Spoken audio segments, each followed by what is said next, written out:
Madame, Monsieur, bonjour. Merci de nous rejoindre à la une de l'actualité. Le président de la République, Abdelmajid Tebboune, reporte sa visite prévue dans la wilaya de Djelfa suite aux derniers développements survenus dans les territoires palestiniens occupés. La situation à Gaza est critique et ne cesse de se détériorer. L'agression sioniste continue de faire encore plus de martyrs avec le ciblage, notamment des services de santé. Le Conseil de sécurité de l'ONU tient aujourd'hui une réunion d'urgence après un tir meurtrier de l'occupant sioniste sur un hôpital à Gaza. Une très large condamnation internationale a été exprimée en début de soirée hier par plusieurs capitales dans le monde ainsi que d'organisations continentales et des Nations Unies.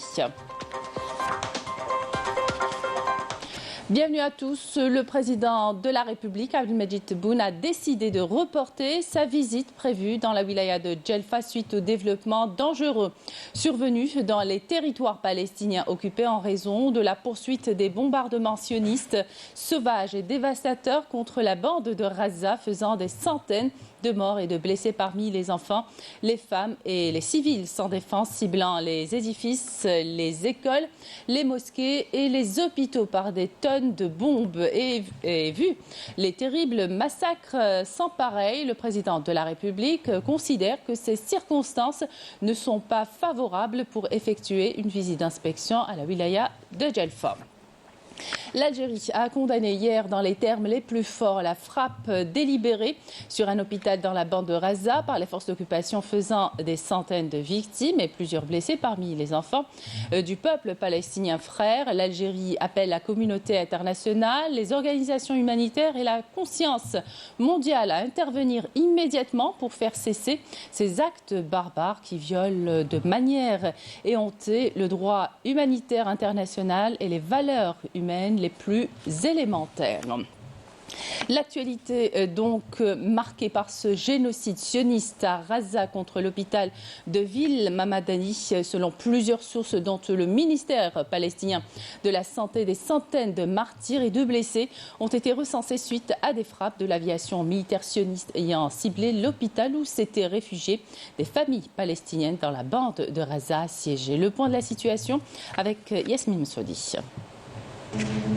Ce matin à Gaza, l'air est imprégné de douleur, de désolation et de colère. Au lendemain du bombardement qui a frappé de plein fouet l'hôpital Mamadani, un silence funeste enveloppe le site.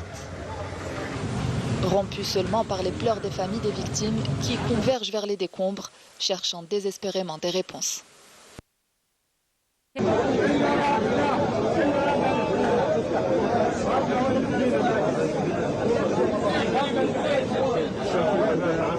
Au milieu de ce champ de ruines, les survivants s'efforcent de se réconforter les uns les autres dans cette épreuve indescriptible.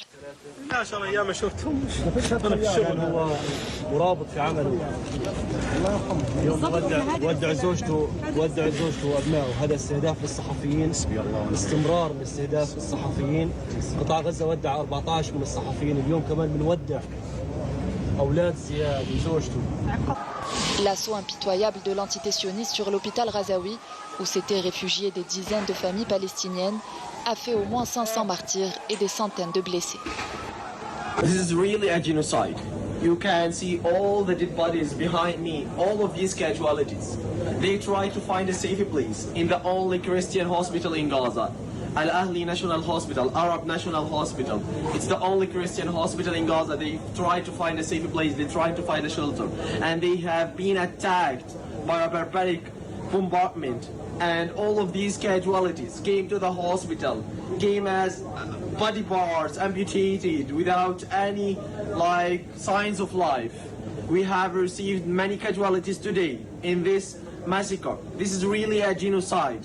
According to the international humanitarian law, if you know what is the international humanitarian law, the hospital is supposed to be a safe place. It's supposed to be a shelter for the displaced people.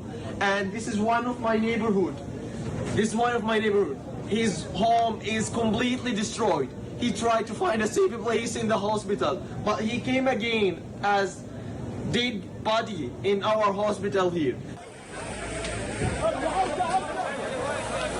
Les secouristes, aidés par des volontaires venus de toutes parts, se sont précipités vers les lieux dans l'espoir de sauver autant de vies que possible. Un cri silencieux d'espoir au milieu du chaos.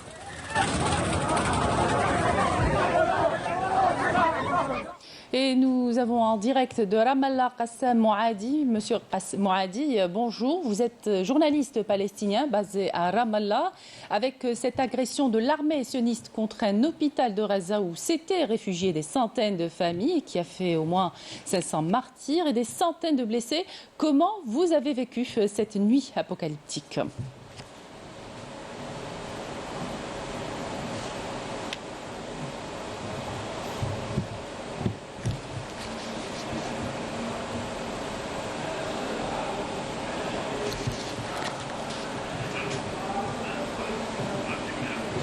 Donc, on n'a pas pu joindre Monsieur Mouadi.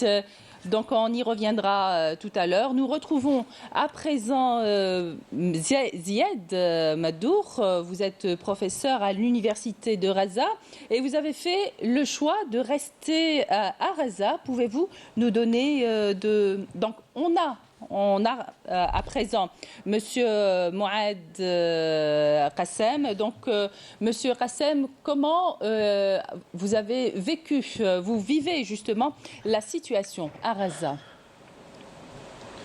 Oui, très bien. D'abord, merci de me recevoir. Moi, je suis basé à Ramallah, en Cisjordanie. Et ici, le massacre de l'occupant israélien à Gaza a provoqué une vague de colère depuis hier dans la nuit. Très large. D'abord, ça a commencé à Jenin, où des centaines de Palestiniens ont pris la rue spontanément. Et ils ont commencé à protester pas seulement le massacre israélien contre l'hôpital Mahmadani, mais aussi ce qu'ils voient comme l'inaction, le manque d'action de la part de l'autorité palestinienne. Et ils ont été dispersés par la force, par la police palestinienne. Et dans cette dispersion, une jeune adolescente palestinienne est morte par une balle de la police. Au même moment, une manifestation spontanée est sortie aussi à Ramallah, au centre de Ramallah, qui s'est élargie en nombre, il a compris plusieurs centaines de personnes, et a commencé à marcher vers le siège de l'autorité palestinienne à Ramallah, la Muqata'a, et a été aussi dispersée par la force, par la police palestinienne. Aujourd'hui, la Cisjordanie est complètement en deuil. Le président de l'autorité palestinienne, Mahmoud Abbas, a déclaré 3 jours de deuil. Et il y a une grève générale, commerciale et des institutions et des écoles observées dans toutes les villes de la Cisjordanie. Et il y a déjà des centaines de manifestants dans les centres-villes de Ramallah, Nablus, Hébron. Déjà depuis au moins 1 heure, ça commence à se concentrer. Et il y a des appels déjà pour aller protester aux entrées des villes où sont placées les forces d'occupation israéliennes pour manifester devant les forces d'occupation. Ce genre d'appel en fait se développe plus tard en affrontement entre les manifestants palestiniens et les forces d'occupation, tout comme le vendredi dernier, où il y a eu 7 morts dans la journée dans toute la Cisjordanie. Donc on attend qu'il y aura aussi des blessés et des martyrs palestiniens dans ces affrontements qui s'annoncent déjà à commencer bientôt.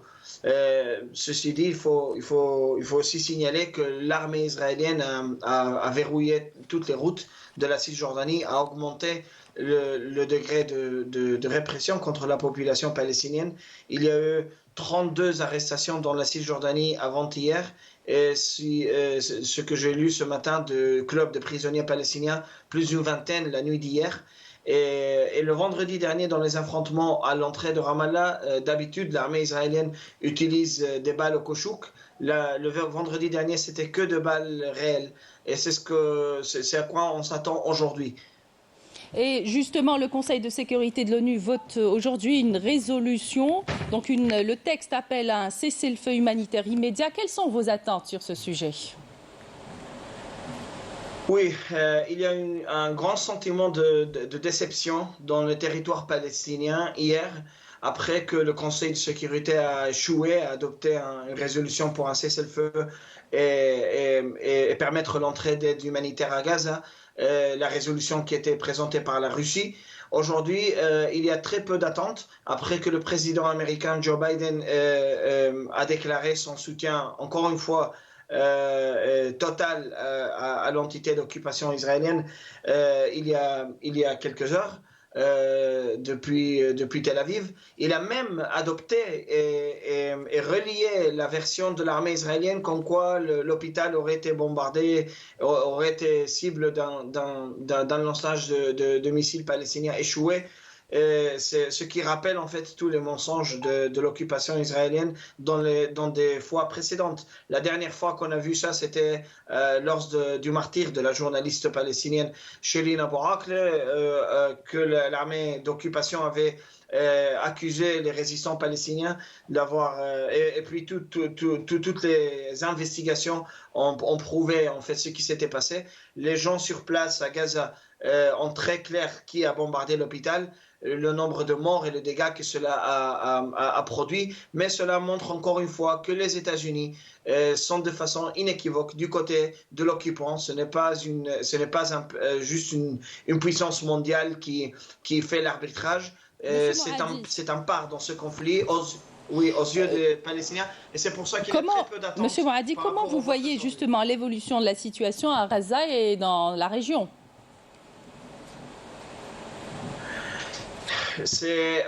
Quand cette escalade a commencé le 7 octobre avec l'opération de la résistance palestinienne, on savait que ça allait être plus long que les opérations précédentes.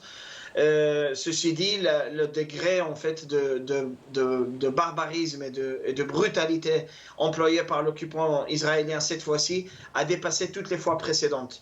Le degré d'obstination du côté des États-Unis et aussi d'autres pays occidentaux, y compris la France et l'Allemagne, à soutenir, quoi qu'il en soit, l'entité sioniste est aussi sans précédent. C'est pourquoi nous n'avons pas beaucoup d'espoir que cela se termine très vite, surtout que les colons israéliens en Cisjordanie ont aussi commencé à profiter depuis la semaine dernière l'attention médiatique centrée sur Gaza pour escaler leur attaque contre les communautés palestiniennes en Cisjordanie.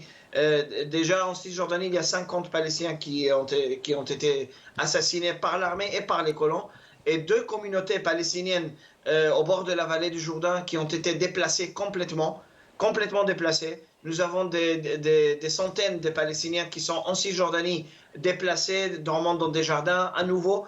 Ça rappelle les images de la Nakba de 48.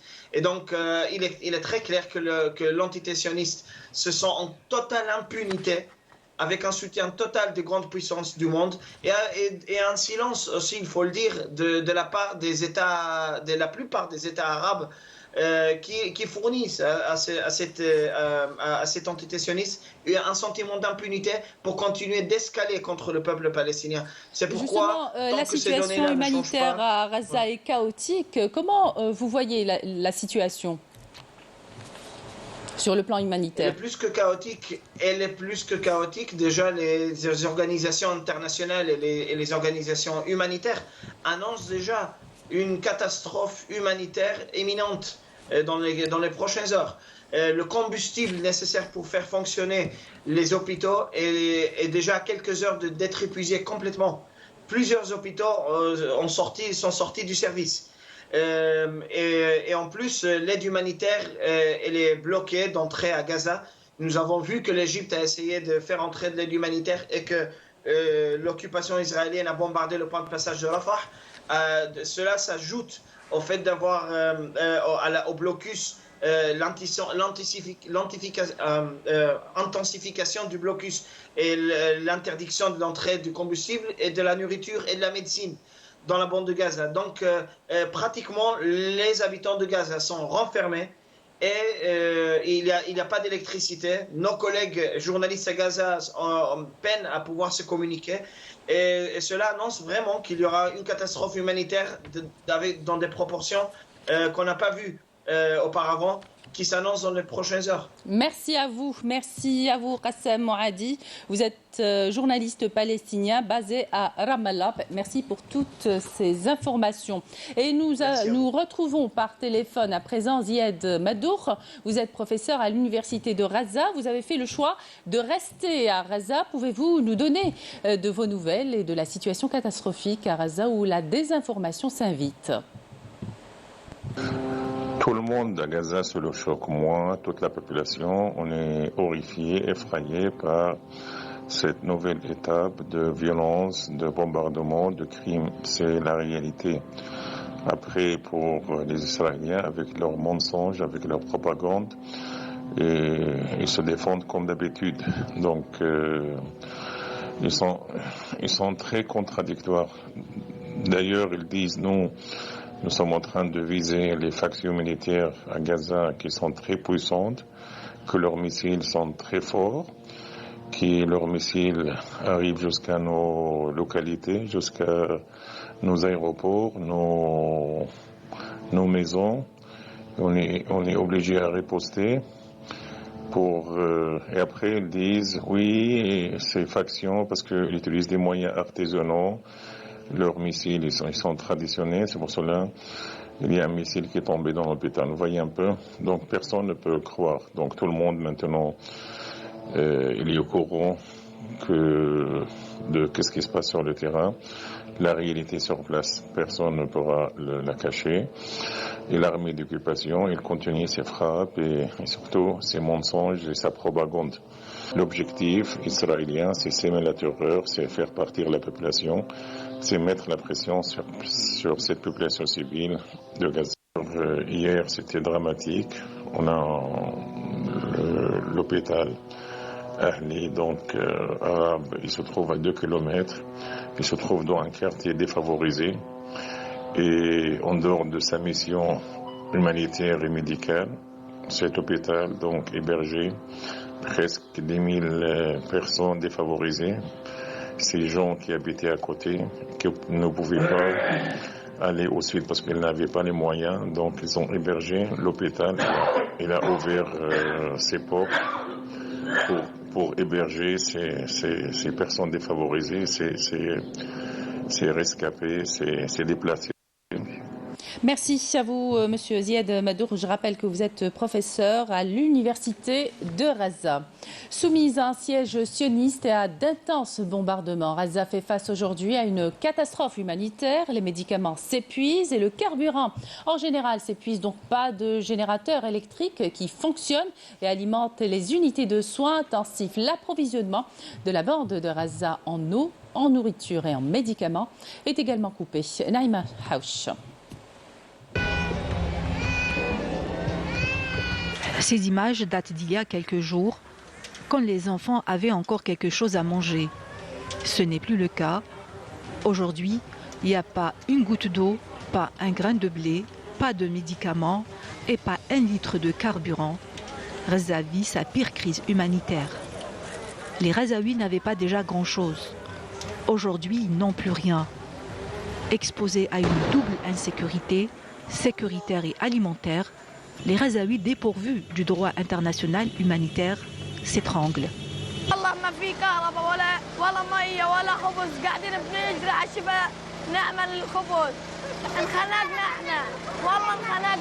Les appels des ONG quant à l'urgence d'établir un corridor humanitaire pour acheminer les aides restent des vœux pieux. Les organisations humanitaires ont pourtant interpellé la communauté internationale à exercer des pressions sur l'occupant sioniste pour qu'il maintienne les points de passage vers Raza ouverts. Résultat, les gouvernements occidentaux restent les bras croisés devant la tragédie de Raza. Tout le monde s'accorde à dire que la bande de Raza est devenue un enfer et que l'ampleur et la rapidité de la crise humanitaire en cours font froid dans le dos à cause des frappes incessantes de l'aviation sioniste. Dans l'abîme de Raza, les enfants, les civils meurent sous les yeux du monde entier. Et justement, une très large condamnation internationale a été exprimée en début de soirée hier par plusieurs capitales dans le monde, ainsi que d'organisations continentales et des Nations Unies après le bombardement de l'aviation de l'occupation sioniste d'un hôpital dans la bande de Gaza. Yanis Eid Belkacem.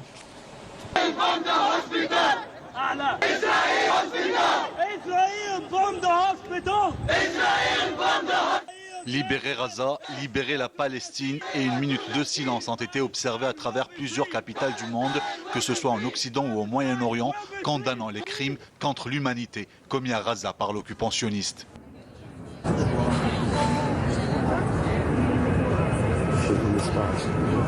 Des milliers de manifestants crient leur colère et témoignent de leur inquiétude quant à la situation qui n'a plus que perduré et appellent les dirigeants du monde entier à agir pour mettre fin à ce génocide. Une large condamnation internationale a été exprimée après le bombardement lâche des aviations de l'occupation sioniste sur un hôpital dans la bande de Gaza, qualifiant cette attaque d'acte barbare faisant des centaines de martyrs. L'Algérie condamne et a appelé la communauté internationale, les organisations humanitaires et la conscience mondiale à intervenir immédiatement pour faire cesser ces actes barbares qui violent de manière éhontée le droit humanitaire international et les valeurs humaines les plus élémentaires. Le président Mahmoud Abbas a décrété un deuil de 3 jours dans les territoires palestiniens, soulignant que l'agression contre le peuple palestinien doit cesser, appelant la communauté internationale à demander des comptes à l'occupant sioniste et à fournir une protection internationale au peuple palestinien. Pour sa part, le président de la Commission de l'Union africaine, Moussa Faki Mohamed, aucun mot ne peut exprimer pleinement notre condamnation du bombardement qui a tué des centaines de personnes. Le président turc Recep Tayyip Erdogan a appelé à l'arrêt de cette violence sans précédent à Gaza et a invité toute l'humanité à agir pour mettre fin à cette brutalité sans précédent à Gaza. Le président de l'Organisation mondiale de la santé condamne fermement l'attaque sur l'hôpital El Ahli Arab. Le haut-commissaire des Nations Unies aux droits de l'homme souligne l'attaque meurtrière contre un hôpital dans la bande de Gaza mardi est totalement inacceptable. La Jordanie a également condamné cette frappe meurtrière et fait porter à la force occupante la responsabilité de ce grave événement. La Ligue arabe a également condamné dans les termes les plus fermes ce bombardement. Le ministre qatari des Affaires étrangères a condamné le tir meurtrier sur un hôpital de Gaza et a dénoncé un crime haineux contre des civils sans défense et une violation grave du droit international. À Bruxelles, siège de l'Union européenne, Charles Michel, président du Conseil européen, a souligné qu'une attaque contre une infrastructure civile était contraire au droit international. Avant la frappe sauvage d'hier soir contre un hôpital de la bande de Gaza, le bilan des martyrs palestiniens depuis le début de l'agression sioniste était de 3061 martyrs. Fidèle à ses positions immuables de soutien au peuple palestinien, l'Algérie condamne le génocide et la déportation auquel est soumis le peuple palestinien par l'occupation sioniste. Les partis politiques et les organisations de la société civile organisent demain jeudi des marches populaires à travers tout le territoire national en soutien et en solidarité avec le peuple palestinien dans sa résistance.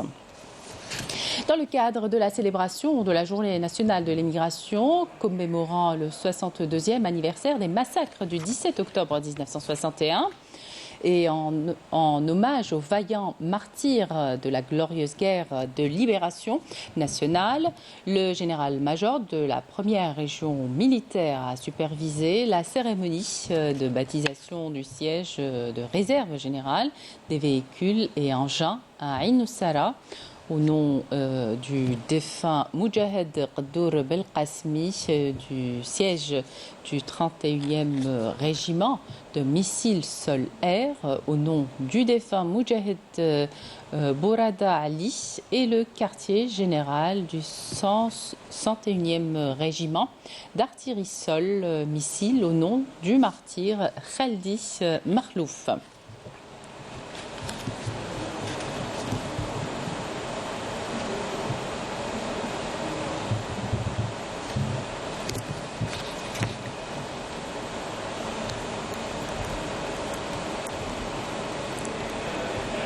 Étaient présents à cette cérémonie des cadres de la première région militaire, les membres de la famille des Chouhada qui ont été honorés à cette occasion en reconnaissance de leur sacrifice et ceux de tous les Moudjahidines et Chouhada.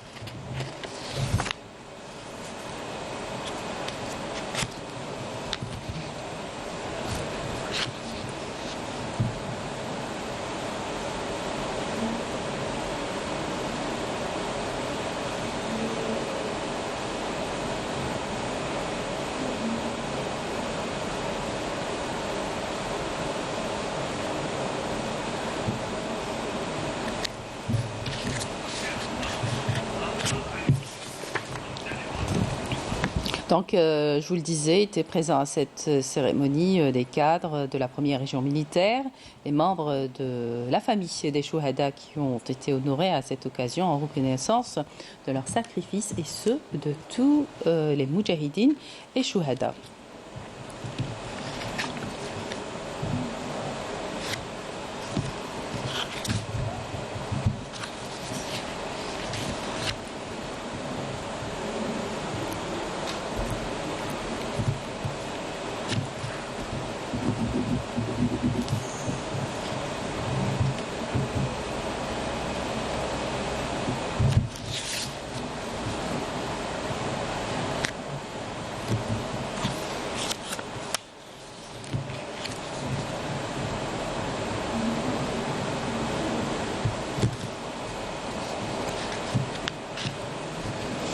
Et puis le long métrage Héliopolis réalisé par Jafar Qassem qui retrace les événements tragiques du 8 mai 1945 et les massacres de Sétif Guelma et Khrata a été projeté hier en France à l'occasion des festivités commémorant le 62e anniversaire des manifestations du 17 octobre 1961. Écoutez ces réactions. J'appelle la délégation officielle d'Algérie. Cette année, on a essayé d'aller encore plus loin, notamment par le biais de la diffusion d'un film extraordinaire qui s'appelle Héliopolis, dont on a la chance d'avoir avec nous le réalisateur et plusieurs de ses acteurs qui permettront justement à plusieurs de Gargeois et d'habitants du territoire de pouvoir le découvrir et ensuite d'avoir un temps d'échange justement pour encore aller plus loin sur ce devoir de transmission qui est le nôtre. L'occasion est dédiée c'est-à-dire que se souvenir, se rappeler des événements historiques qu'a vécu la diaspora algérienne en France. En l'occurrence, l'événement du 17 octobre 61 était douloureux en ce sens. Donc tous les films historiques qui sont de loin ou de près, qui se rapprochent de la révolution algérienne, qu'elle soit en France ou en Algérie, est la bienvenue. ذكرنا دائما أنه فيه أبرياء دفعوا بأرواحهم بالنفس والنفيس من أجلنا احنا، من أجلكم أنتم ومن أجل الأجيال القادمة. وبالتالي إن شاء الله هذه الوقفة تعود بنا صحيح إلى الوراء قليلا، ولكن ذكرنا وتخلينا نقول أنه للجزائر دائما رجال ونساء يموتوا ويحيوا من أجل هذا الوطن العزيز. Justement, c'est vraiment beaucoup d'émotions. On est venu en délégation. Il y a des sportifs, il y a des artistes, il y a des journalistes.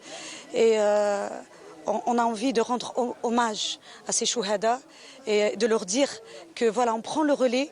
المجتمع المدني والجالية الجزائرية تقف مع الجزائر في كل وقت وفي كل المناسبات وتحيي كل المناسبات الوطنية لتلتفت أمام رئيسها وشعبها ووطنها، وهذا واجب وطني علينا. الناس اللي جاوا ما شاء الله بنيتي والله يحيينا والله يوفي لما راهم يتمناو، والحمد لله بلادنا اللي خلات الرجال ما شاء الله يا ربي. Dans l'actualité également, au Conseil de la Nation, poursuite du débat général de la déclaration politique générale du gouvernement lors d'une séance plénière présidée par le président du Conseil, Salah Koudjil, en présence des ministres. Le Premier ministre, Ayman Ben Abdelrahman, a indiqué hier que le gouvernement est pour garantir une politique sociale efficace, s'est attaché à consacrer le principe constitutionnel ancré dans l'État algérien et préserver le caractère social qui garantit la prise en charge des franges vulnérables, établissant plus d'équilibre, d'équité et de justice sociale.